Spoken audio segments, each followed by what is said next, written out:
বাংলাদেশের বুকে যদি একটা বাক্স দেওয়া হয়, বাংলাদেশের ঘরের থেকে এমন মিজাইল বের হবে, এমন বোমা বের হবে, গোটা বাংলাদেশ থেকে, গোটা দুনিয়া থেকে ইসলামের দুশ্মনকে ধ্বংস করবে ইনশাআল্লাহ। ঐক্য হন, মুনাফিকি করবেন না, একসাথ হন, ঐক্যবদ্ধ হন। এইটা আমার মেসেজ থাকবে। যদি ঐক্যবদ্ধ ভাবে ক্ষমতার লোভকে সংবরণ করে আমি ক্ষমতায় যেতে চাই না, ইসলামকে ক্ষমতায় নিতে চাই।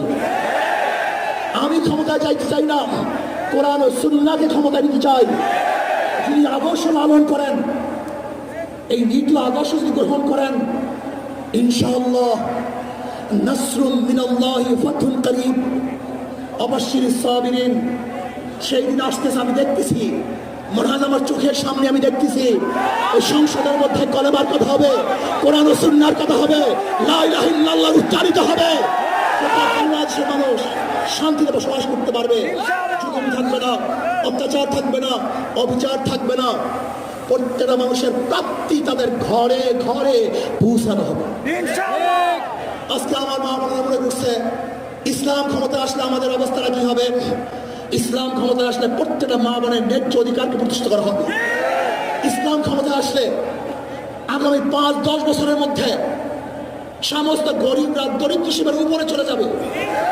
ইসলাম ক্ষমতা আসলে 28 লক্ষ কোটি টাকা বিদেশে পাচার হবে না, দুর্নীতি থাকবে না, জুলুম থাকবে না, অত্যাচার থাকবে না, নির্বিচার কোন মানুষ আর খুন হবে না, গুম হবে না। ইসলাম ক্ষমতা আসলে শ্রমিকদেরকে তাদের অধিকার আদায়ের জন্য রাস্তায় নামার কোনো প্রয়োজন হবে না। ইসলাম ক্ষমতা আসলে কৃষক, শ্রমিক, মজদুররা তাদের অধিকারকে প্রতিষ্ঠিত করার জন্য ইসলামী সরকার তাদেরকে নিয়ে গভীর গঠন করে তাদের প্রাপ্তি তাদের কাছে পৌঁছায় দেবে। আসুন ইসলামী হুকুমাত কায়েম করার জন্য আমরা চেষ্টা করব।